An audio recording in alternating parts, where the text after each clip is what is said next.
2017년 4월 2일 주일 밤이었습니다. 서울 잠실 일대에서는 화려한 불꽃놀이가 열렸습니다. 2010년에 착공해서 6년여 만에 완공된 지상 123층, 높이 555m의 롯데월드 타워, 이제 개장 기념 불꽃놀이였습니다. 저 불꽃놀이를 구경하려고 지나가던 차들이 다 멈췄어요. 다 멈춰서 순식간에 큰 교통 혼란이 일어났고, 또 거리에는 이 불꽃놀이 구경하려고 사람들이 어디서 그렇게들 많이 나오셨는지 한밤중에 거리마다 도로마다 인파로 가득했습니다. 저도 그때 우리 큰딸아이 학교가 인천에 있어서 거길 데려다 주려고, 주일 저녁이니 예배 끝나고 데려다 주려고 가던 길에 차에서 내려서 구경했습니다. 멀리서 봤죠. 밤 9시부터 10분간 진행된 이 불꽃놀이에 든 비용이 40억이었죠. 1분에 4억씩 펑펑 터진 거예요. 그야말로 돈을 펑펑 썼죠. 돈을 펑펑 쓰는 것이 무엇인지를 아주 제대로 보여준 것 같아요. 이 건축물은 세계에서 6번째로 높은 건축물이라고 합니다. 1위는 두바이의 부르즈 할리파라는 건물인데, 아마 TV 통해서 종종 보셨을 거예요. 높이가 828m라고 하네요. 저 롯데 건물보다 약 한 300m 가량 더 높은 건물이죠. 이런 초고층 빌딩은 다만 랜드마크가 아니라 한 나라의 건축 기술, 국력을 상징하죠. 사람들은 자기 것도 아닌데 되게 자랑스러워 하더라고요. 아니, 그 롯데 회사에서 껌 하나 준 적 없는데 자부심을 느끼고 받은 거 하나 없으면서도 호감을 갖는 것 같아요. 건물이 갖는 힘이라면 힘이겠죠. 크고 화려한 건축물로 이렇게 자기 기술이나 힘을 과시하려는 것은 인간의 오랜 본성으로 보입니다. 이집트의 피라미드나 지금 실존하지 않고 기록상으로만 존재하지만 바벨론의 공중정원, 또 로마의 콜로세움, 이런 유적들을 보면 저 시대에 어떻게 저렇게 큰 건물을 지었는가, 사람들 참 대단하다. 그런데 그 이면에는 뭐가 있습니까? 내가 얼마나 기술과 힘이 있는가를 과시하려는 그런 인간의 과시 욕망이 있는 것이죠. 오늘 말씀에서 우리는 이런 인간의 오랜 과시 욕망을 보게 됩니다. 이른바 바벨탑 사건이죠. 오늘 말씀은 바벨탑 사건이라고 불리는데요. 오늘 본문 1절 말씀이 온 땅의 언어가 하나요 말이 하나였다, 이렇게 시작을 하고, 마지막 9절에 보면 여호와께서 온 땅의 언어를 혼잡하게 하셨다라는 이런 내용이 나오기 때문에 오늘 이 말씀이 이 세상에 이처럼 다양한 언어가 존재하게 된 유래를 설명하는 걸로 그렇게 이해하기 쉽습니다. 맞습니다.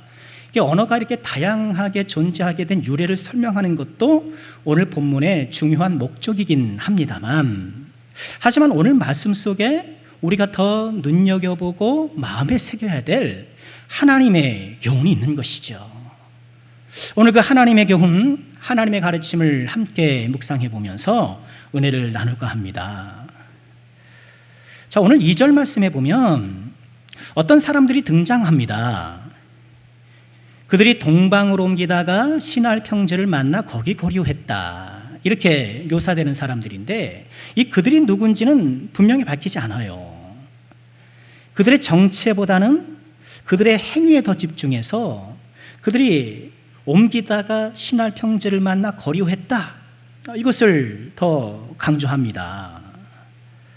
그리고 이어지는 3절에 보면 이렇게 신할 평지에 거류하기 시작한 사람들이 한 계획을 세우는 장면을 보도해줘요. 어떤 계획인가요? 서로 말하되 자 벽돌을 만들어 견고히 굽자 하고 이에 벽돌로 돌을 대신하며 역청으로 진흙을 대신하고, 이어지는 4절 보면 성읍과 탑을 건축하자, 이렇게 논의를 해요. 근데 이 3절 말씀에 보면 벽돌로 돌을 대신했다. 역청으로 진흙을 대신했다. 그러니 그전에는 돌을 사용했고 진흙을 사용했는데 이제는 더 발전된 재료를 사용한다는 거예요. 이 벽돌로 돌을 대신했다, 역청으로 진흙을 대신했다는 이 말 속에는 요 당시에 일종의 건축 기술의 혁신이 일어났음을 짐작케 하는 거예요. 아무래도 돌보다 벽돌이 더 강하겠죠. 그리고 진흙으로 이렇게 돌을 연결하고 이어 올리는 것보다 역청을 이용하는 것이 훨씬 더 견고하고 안정적이고 또 외관상 보기도 좋았을 거예요. 지금 이들은 당시에 발전된 건축 기술을 동원해서 성과 탑이라고 했습니다만 동어 반복으로 보여져요. 성읍 같은 탑을 건설하기로 한 거예요.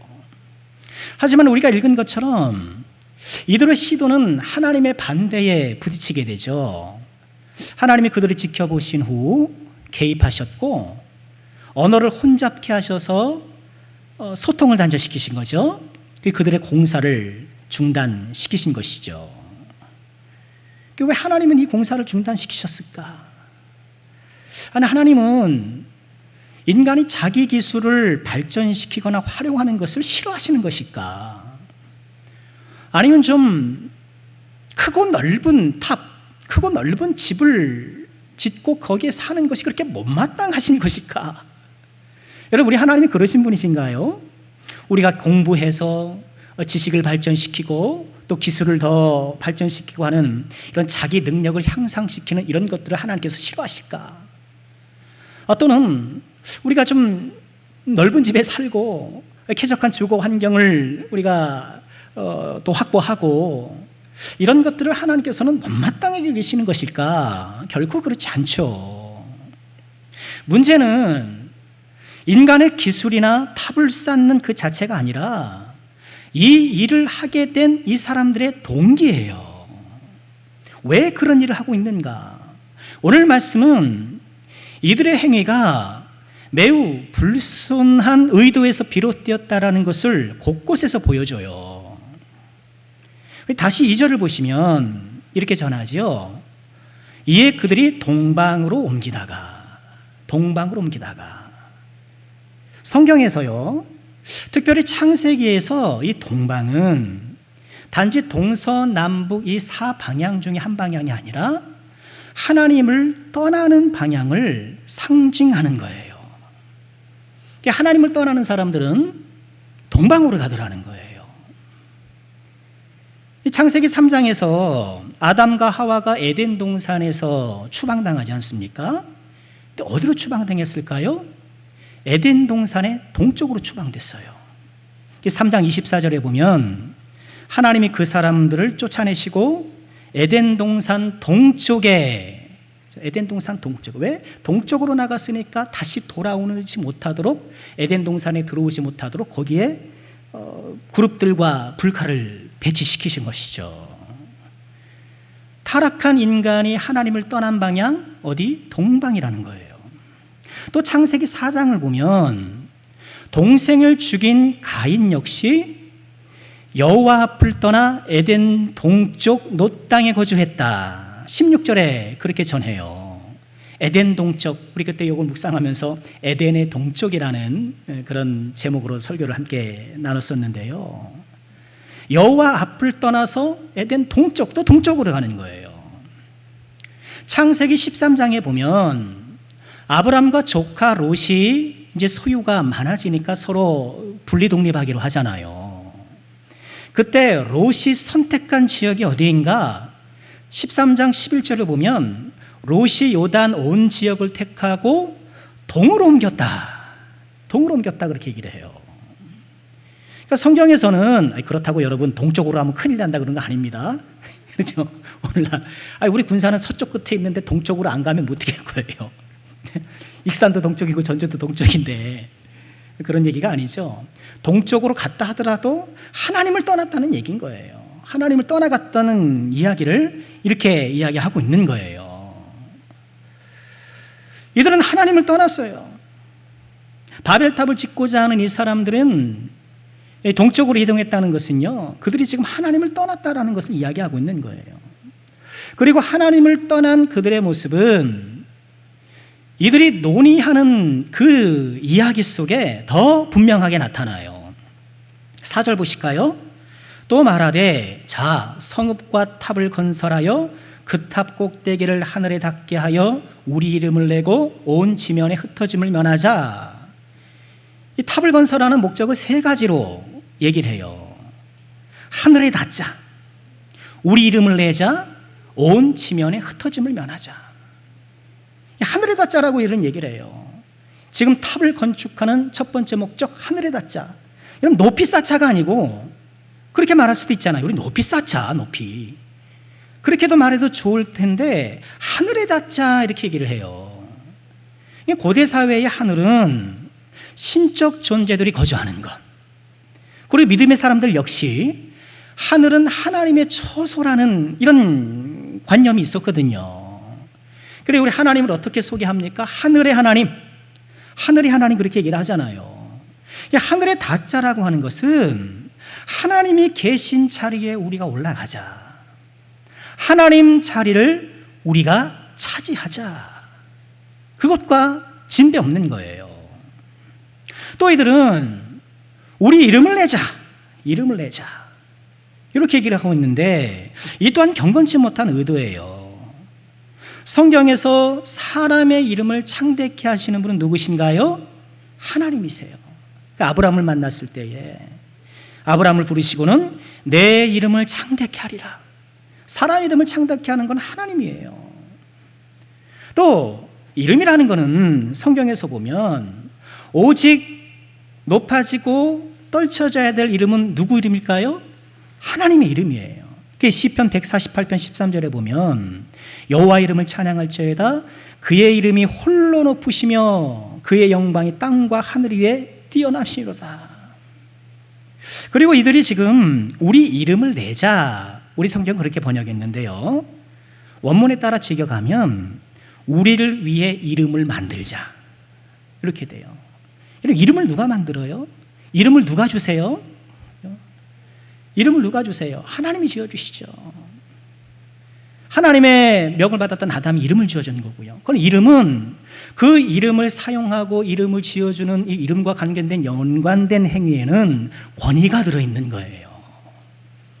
지금 하나님의 권위를 넘보고 있는 거예요. 그리고 세 번째 목적이 온 지면에 흩어짐을 면하자. 온 지면에 흩어짐을 면하자. 이것은 지금 노아 홍수 후잖아요. 홍수 후에 하나님이 생육하고 번성하여 땅에 충만하라. 그렇죠. 땅에 충만하라고 했는데 충만하려면 어떻게 해야 돼요? 흩어져야 되잖아요. 이런 하나님의 복과 명령을 정면으로 위반하는 거예요. 흩어져라. 즉 하나님이 주신 복을 받고 은혜를 받고 그것을 실행하고 그것을 따라 살고 그걸 펼쳐나가야 되는데 싫다는 거예요. 하나님의 명령이란 건 다 뒷전에 남겨놓고 내가 여기에 안주하자는 거예요. 왜 흩어짐을 면하자고 할까요? 흩어지는 건 피곤한 일이에요. 새로운 곳에 가서 정착하고, 여러분 새로운 곳에 정착하는 것이 얼마나 쉽습니까? 죄송합니다. 어렵습니까? 우리가 가끔 어쩌다가 이제 교회를 옮기는 경우도 있는데, 그렇죠? 새로운 교회 가서 내가 신앙의 터전을 잡고 하는 것이 쉬운 것도 아니잖아요. 교회도 그런데 세상은 어떻습니까? 직장에 가서 내가 새로운 직장을 만드는 것도 그렇고, 그 직장에 가서 내 어떤 분량을 만들고 내 역할을 이렇게 만드는 자리를 잡는 것이 또 어려운 일이잖아요. 그러지 말고, 피곤하게 살지 말고 탑을 높이 쌓아서 그 안에서 안정적으로 평안하게 살자. 지금 그렇게 논의하고 있는 거예요. 하나님을 떠났고 하나님처럼 되려왔고 자신들의 기술과 힘으로 탑을 쌓고 그 안에서 안주하며 인생의 안정을 추구하려고 하는 것, 하나님의 자리를 찬탈하고 자기 힘으로 인생의 안정을 추구하려고 하는 것이 바벨탑 건축의 핵심인 거예요. 하나님이 그걸 보신 거예요. 그런데 이것이 창세기 11장의 이야기만이냐는 거예요. 오늘 우리가 살아가는 이 시대는 여전히 바벨탑 쌓는 시대가 아닌가. 사람들은 다 하나님 다스림 거부해요. 누구 다스린다 이런 거 굉장히 싫어해요. 뭐 가르친다? 누가 날 가르쳐? 누가 날 가르쳐? 누가 날 가르치면 되게 싫어해요. 내가 결정하겠다는 거예요. 내 인생은 내가 판단하고 내가 결정해서 나가겠다는 거예요. 그러니까 하나님의 뜻이며 다스림이 이것은 다 제껴놓고 내가 내 인생의 하나님이 되어 살아가는 것. 좀 이 땅에서 어떻게든 내가 벽돌과 역청을 좀 구분해서 구비해서 좀 자기 기술의 벽돌, 내 재능의 벽돌, 또 온갖 이 벽돌 삼을 만한 것들을 다 찾고 수집해서 그것을 역청으로 연결해서 뭔가 그럴듯한 내 인생의 탑을 만들어 놓고 그 안에서 안주하려고 하는 것. 창세기 11장의 시대와 오늘 우리가 살아가는 시대가 별반 다를 게 없다는 거예요. 2018년에 방영되었던 스카이캐슬이라는 드라마가 있었잖아요. 막대한 비용과 온갖 노력을 들여서 이 자녀들 명문대 보내려고 안간 힘을 쓰는 거예요.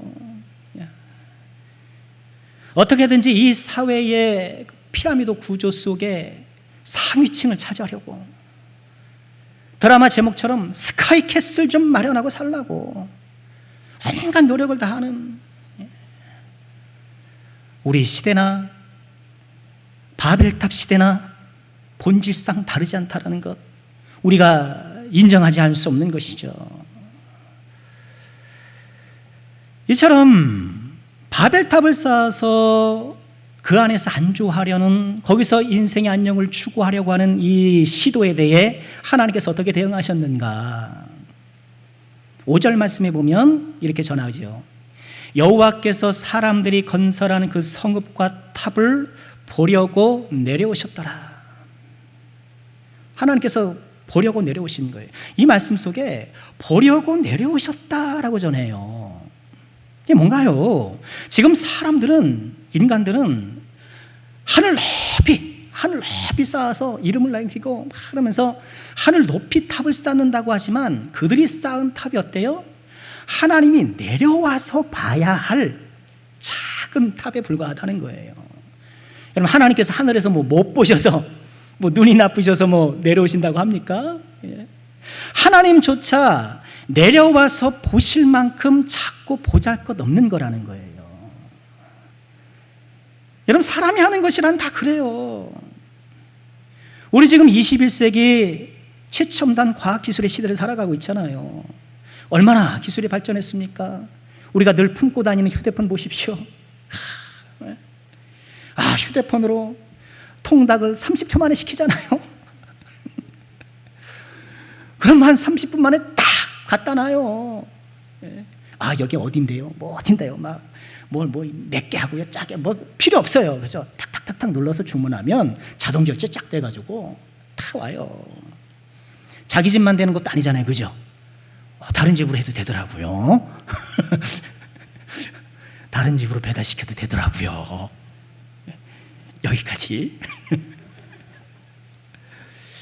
사람들이 얼마나 기술이 뛰어나요. 지금 코로나19가 지금 한창 진행 중인데 인간의 이 방어 능력이 눈부시잖아요. 그죠? 백신을 만들고 요만한 주사 만들어가지고 코 넣으면은 그래도 괜찮다는 것 아닙니까? 저도 1차는 맞았거든요. 명절 끝나고 2차 됐어요. 다 이게 아프냐 어떤 애, 우리도 우리 성도들 가운데 후유증 때문에 고생하는 분들이 더러 계셨는데 저는 아무렇지도 않더라고요. 아무렇지도 않더라고요. 저는 본래 건강한 분이 작용이 있다는 그런 얘기가 있고, 그렇지 못한 사람들이 완전 거꾸로 되는 얘기도 있긴 한데요. 여하간 아무 일도 안 일어나더라고요. 6개월이나 우주에서 6개월이나 날아가야 될 화성에 탐사선을 보내고 연구하겠다는 것 아닙니까? 화성에 도시를 짓겠다는 거예요. 장차. 이런 인간들의 기술에 우리가 환호하고 또 자부심도 갖지만 하나님 앞에 아무것도 아니라는 것을 잊지 말아야 돼요. 좀 답 좀 쌓아올렸다고 자기가 하나님 된 것 마냥 우리가 이런 기술, 이런 과학, 이런 것들로 좀 발전을 이루었다고 마치 자기가 하나님 되는 것처럼 생각하는 것, 어리석은 거예요. 화성에 집을 짓고 산다 한들 우주를 창조하신 하나님 앞에 명함을 낼 수 있겠느냐는 거예요. 이 우주를 창조하신 하나님, 우주의 광대함은 말로 다 할 수 없다는 거예요. 여러분, 지구에 모래알이 많을까요? 우주에 별이 많을까요? 참 과학자들은 참 별걸 다 궁금해해요. 이 지구상에 있는 모래알을 다 합쳐도 우주에 있는 별들보다 수가 적대요. 이 지구라는 이 지구체를 속을 다 비워서 그 안에 모래로 다 채우는 거예요.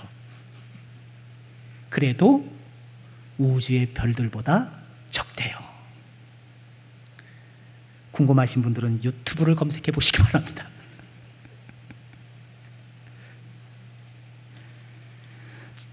코로나에 대응하여서 애를 쓰고 있는데 지금까지 코로나 누적 확진자가 2억 2,516만 4,764명. 제가 오늘 오전 7시 40분에 검색해 본 거예요. 사망자가 463만 9,669명. 전날 대비 사망자가 제가 어제 2시에도 이렇게 좀 원고하면서 2시 자료 참고했고 오늘 또 아침에 원고 수정하면서 7시 40분 또 40분 자료를 봤는데 제가 보았던 어제 오후 2시보다 3,624명이 증가했어요. 채 24시간이 안 됐거든요. 누적 사망자 수를 코로나 발생한 2019년 12월부터 이렇게 따져보니까요. 하루에 약 7,732명이 죽었어요. 하루에 7,000명씩 지금 계속 죽은 거예요. 코로나에 대응하는 우리의 분전은 훌륭하지만 첨단 과학을 자랑하는 21세기에 눈에 보이지도 않는 바이러스 때문에 이렇게 많은 사람들이 죽고 있는 거예요. 아무것도 안 해요, 우리 사람이. 우주를 정복하네, 질병을 정복하네.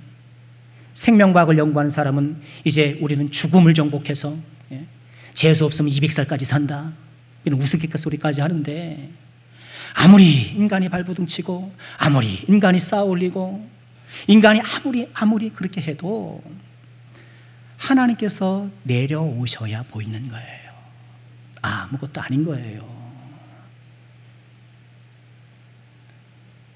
내가 가지고 있는 것들 소중하고 귀중하지만 아무것도 아니에요.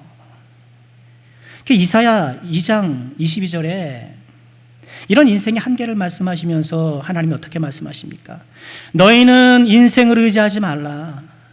그의 호흡은 코에 있나니 새말 가치가 어디 있느냐? 너희는 인생을 의지하지 말라. 사람이 이루는 사람의 재능과 사람의 어떤 기술과 인간이 쌓은 어떤 것들을 의지하고 거기에서 뭔가 인생의 만족감을 얻고 행복을 누리라는 그런 시도를 철회하라는 거예요. 인생을 의지하지 말라. 그의 호흡은 코에 있나니 샘할 가치가 어디 있느냐?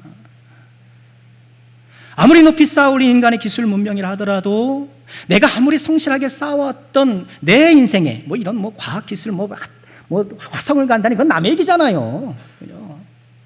내가 지금 쌓아왔던 모든 것들이 결국 아무것도 아니라는 것을 우리는 잊지 말아야 되는 거예요. 오늘 말씀 앞에 우리는 나의 바벨탑은 무엇인가 한번 생각해 봐야 될 것 같아요. 나의 바벨탑은 무엇인가? 내 인생의 안녕을 위해 내가 의존하는 대상은 무엇인가?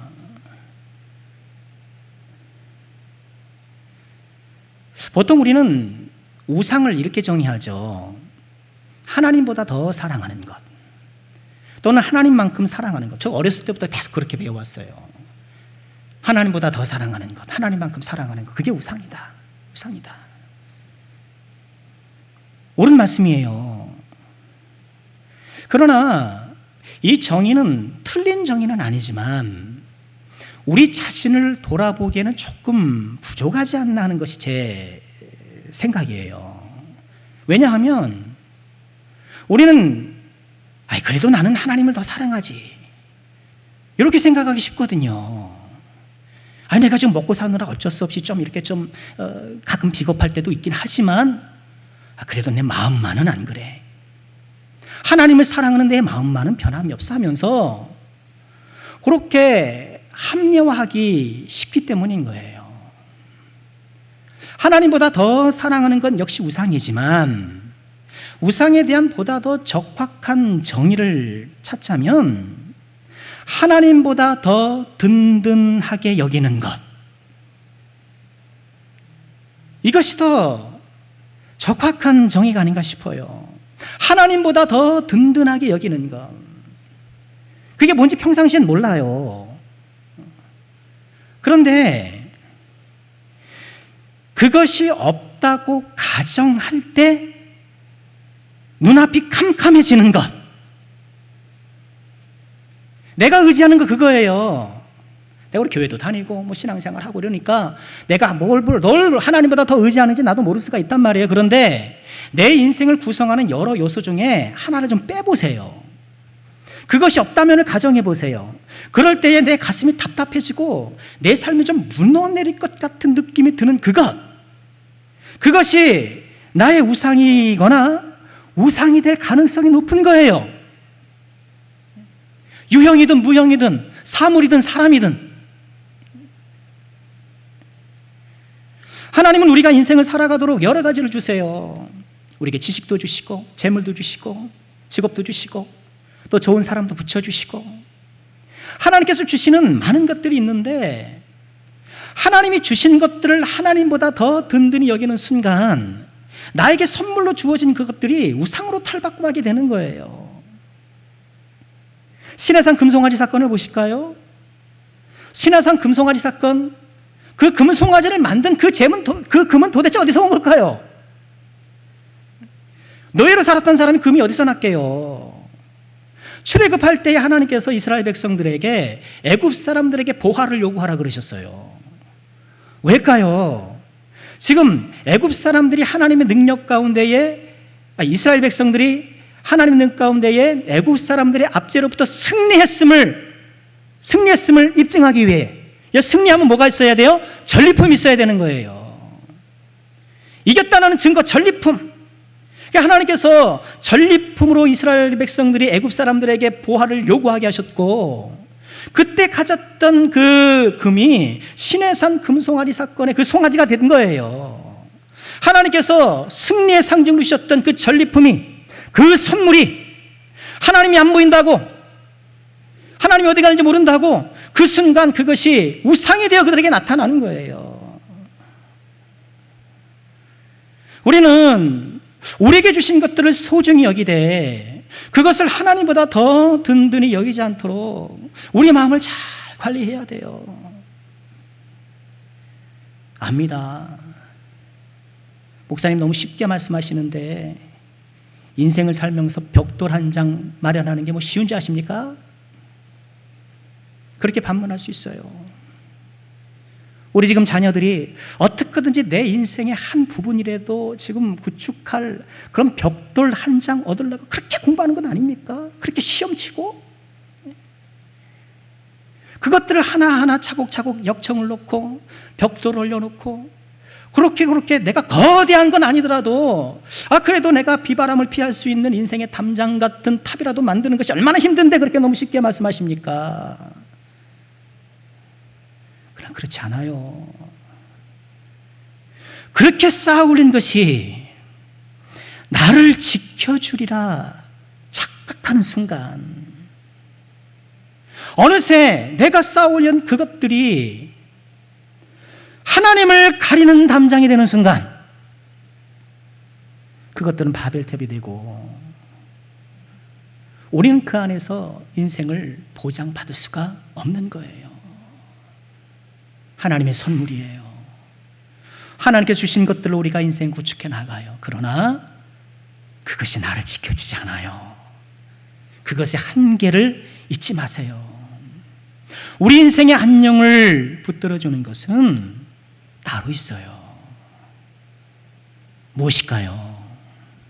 지금 오늘 본문의 사람들이 하늘 꼭대기까지 지금 탑을 쌓느냐고 안감으시는데 창세기를 보면 그 꼭대기가 하늘에 닿은 또 하나의 건축물을 우리가 보게 돼요. 창세기 28장 12절이에요. 꿈에 본즉 사닥다리가 땅 위에 서 있는데 그 꼭대기가 하늘에 닿았고 또 본즉 하나님의 사자들이 위에서 오르락 내리락 하고. 야곱의 사다리죠. 야곱의 사다리. 형 에서를 속이고 아버지를 속이고 그리고 형 에서를 피해 바단 아람으로 지금 하라로 도망가는 중이잖아요. 하루아침에 도망자 신세가 됐어요. 형의 장자권이 탐나기는 했지만 그래도 부유한 아버지를 만나서 별 어려움 없이 살았던 야곱 아니겠습니까?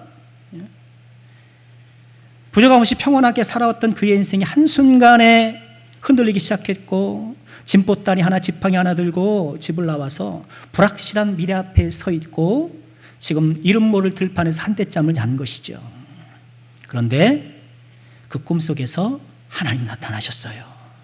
그리고 사다리를 보여주시는 거예요. 어떤 사다리입니까? 그 꼭대기가 하늘에 닿은 사다리. 바벨탑은 그 꼭대기를 하늘에 닿으려고 했지만 닿을 수가 없었던 거예요. 하나님이 내려와서 볼 만큼 보잘것없는 것이었어요. 그러나 하나님께서는 하늘 꼭대기한 그 꼭대기가 하늘에 닿은 사다리를 내려주신 거예요. 그러면서 이렇게 말씀을 하셨죠. 15절 말씀에 내가 너와 함께 있어 내가 어디로 가든지 너를 지키며 너를 이끌어 이 땅으로 돌아오게 할지라 내가 내게 허락한 것을 다 이루기까지 너를 떠나지 아니하리라. 너와 함께 하리라. 너를 지키리라. 떠나지 아니하리라. 사다리 환상 가운데 하나님께서 말씀을 주신 거예요. 사랑하는 성도 여러분, 우리 인생의 안녕은 우리가 땅에서 쌓아 올린 그것이 아니에요. 그것이 나를 지켜주신 것이 아니라 하늘에서 내려와야 돼요. 땅에서 쌓아 올린 것이 아니라 하늘에서 내려온 사다리가 있어야 참된 평안과 안녕을 누리게 되는 거예요. 비록 그건 크고 화려해 보이지도 않을 수 있어요. 높은 건물을 사람들이 다 우러러보잖아요. 다 우러러본단 말이에요. 나도 모르게 다 우러러봐요. 그러나 사다리는 우러러볼 만한 그런 것이 없을 수도 있어요. 그러나 하늘에서 내려온 이 사다리만이 우리에게 참 평안을 준다는 것은 우리는 잊지 말아야 돼요. 우리가 이렇게 찬양하잖아요. 평화 평화로다. 어디서 와요? 하늘 위에서 내려오네. 하늘 위에서 내려와야 되는 거예요. 하나님이 내려주셔야 하는 거예요. 비록 내가 이 땅을 살면서 내 인생을 위해 쌓아올릴 변변한 벽돌 한 장 없어도 내 인생을 견고하게 돼줄 그런 역청 한 줌 없어도 하늘로부터 내려온 이 사다리를 붙드는 자에게 하나님께서 견고한 담장이 되어주시고 견고한 탑이 되어서 그 사람을 지켜주는 줄 믿으시길 바랍니다. 이사야 26절에 이렇게 말씀하셔요. 그 나라의 유다 땅에서 이 노래를 부르리라. 우리에게 견고한 성읍이 있으며 우리에게 견고한 성읍이 있으며 여호와께서 구원을 성벽과 외벽으로 삼으시리로다. 우리에게 견고한 성읍이 있다라는 거예요. 어떤 성읍입니까? 여호와께서 베풀어 주신 구원, 여호와의 사랑, 여호와의 은혜, 어떤 단어로도 좋습니다. 하나님께서 베풀어 주신 그 은총이 우리의 견고한 성읍이 되어서 우리를 지켜주신다. 그렇게 말씀을 하시는 거예요. 잠언 18장 10절에 또 이렇게 말씀을 하셔요. 여호와의 이름은 견고한 망대라. 의인은 그리로 달려가서 안전함을 얻느니라. 의인은 그리로 달려가서 안전함을 얻으리라. 우리 인생의 안녕은 내가 쌓아 올린 크고 화려한 바벨탑이 아니라 하나님께서 내려주신 하늘 사다리에 달려있음을 꼭 믿으시고 이 사다리를 꼭 붙잡으시길 주의 이름으로 축원합니다. 사람들은 사다리 싫어해요. 이 하늘 사다리 별로 안 좋아해요. 왜? 사다리니까. 아니 에스컬레이터는 정도 되고 그죠? 뭔가 좀 그래도 그럴듯한 계단은 좀 되고 좀 그래야지. 사다리라는 거예요. 믿음의 세계는 보잘것없어 보여요. 기도한다고 순종한다고 하면 되겠어? 뭐 주님을 믿는다라고 안 되는 건 안 돼. 기도해봐. 안 되는 건 안 돼. 이러면서 회의감을 갖고 이 하나님께서 내려주신 이 은혜의 사다리를 부정하는 사람들이 너무너무 많아요. 그거 다 설교 용어지. 그냥 우리가 듣고 위로나 받으면 되는 거야. 위로만 되냐면 그렇게 생각해요. 돈 있어야지. 돈. 어디 좀 땅 한 평이라도 사놔야지. 보험이라도 좀 들어놔야지. 믿음으로 내 인생이 든든하다고 하늘 사다리를 붙잡으라고 추상적이지 않은가? 뜬구름 잡는 거 아닌가? 그러나 우리 하나님은 분명히 말씀하세요. 바벨탑이 아니라 하늘 사다리가 우리를 지켜주는 거예요. 사다리 환상 후에 야곱의 삶을 보십시오. 야곱은 이 사다리 환상 보기 전에는 하나님이 하자도 몰랐어요. 아버지가 이삭이고 할아버지가 아브라함에도 불구하고 아주 인간 냄새 풀풀 나는 그런 사람이었어요. 그러나 사다리 환상을 본 후에 그의 마음이 바뀌었어요. 그리고 그의 삶 가운데 하나님께서 역사해 주셔서 창세기 32장 10절 이 야곱의 고백처럼 지팡이 하나 들고 요단을 건넜던 그가 두 때나 이루어서 고향으로 돌아오게 된 거예요. 하나님께서 그 말씀대로 야곱을 지켜주셔서 오해하지 마십시오. 지금 야곱이 이런 두 때가 또 바벨탑이 되는 것은 아닙니다. 하나님께서 그의 든든한 성읍이 되어주시고 그의 탑이 되어주셔서 야곱을 지켜주신 거예요. 그래서 우리가 야곱을 믿음의 조상이요 이스라엘 12지파의 아버지를 우리가 다 알고 야곱의 믿음을 우리가 지금도 따르고 있는 것이 아닙니까? 너도 나도 바벨탑 쌓기에 여념이 없는 이 시대, 어떻게 하면 자신의 벽돌과 역청으로 안정된 인생을 구축하려 할까 골몰하는 시대에 우리는 하늘 사다리를 붙잡고 그 하늘 사다리에 오르는 하나님의 사람들이 꼭 되어야 되겠습니다. 이 하늘 사다리에, 하나님이 주신 사다리에 오르시길 주의 이름으로 축복합니다. 그래야 하늘까지 나아가는 거예요. 기도의 사다리에 오르시길 바랍니다. 순종의 사다리에 오르시길 바랍니다. 예수 그리스도의 거룩한 성품에 동참하는 사다리에 오르시길 바랍니다. 그 사다리를 통해 하나님을 만나고 하나님과 함께하는 임마누엘의 은총을 경험하고 결코 우리를 떠나지 않는 하나님의 은총 속에 인생의 참 평강을 누리시는 모든 주의 종들 되시기를 주님의 이름으로 축원합니다. 말씀 마치겠습니다. 스페인 바르셀로나에는 사그라다 파밀리아 대성당이라는 성당이 있어요. 안토니오 가우디라는 천재 건축가가 설계한 성전인데요, 1882년에 착공되어서 지금도 공사 중이에요. 139년째 세계 최장 공사기간인데, 그러나 이보다 더 오래된 인류 역사 내내 건축 중인 건축물이 있어요. 뭘까요? 바벨탑이에요. 창세기 11장 이후 하나님께서 중단시켰었음에도 불구하고 여전히 온 사람들은 바벨탑 쌓기에 여념이 없어요. 바벨탑은 지금도 건축 중에 있습니다. 너나 할 거 없이 바벨탑 쌓기에 여념이 없는 이 시대에 어떻게 하면 남보다 더 많은 벽돌과 역청을 확보해서 저 크고 화려하게 든든하게 내 인생 구축할까 생각하는 이 시대에 우리는 바벨탑을 쌓는 자가 아니라 하늘 사다리에 오르는 자, 하늘 사다리에 올라 주와 동행하고 주께서 베풀어 주시는 놀라운 은혜 가운데 살아가는 그런 주의 종들이 되어야 되겠습니다. 이 은혜 가운데에 세상이 줄 수 없고 세상이 할 수 없는 참 평강을 누리며 믿음의 순례길을 힘차게 걸어가시는 우리 남성교회 모든 권속들 되시기를 주님의 이름으로 축원합니다.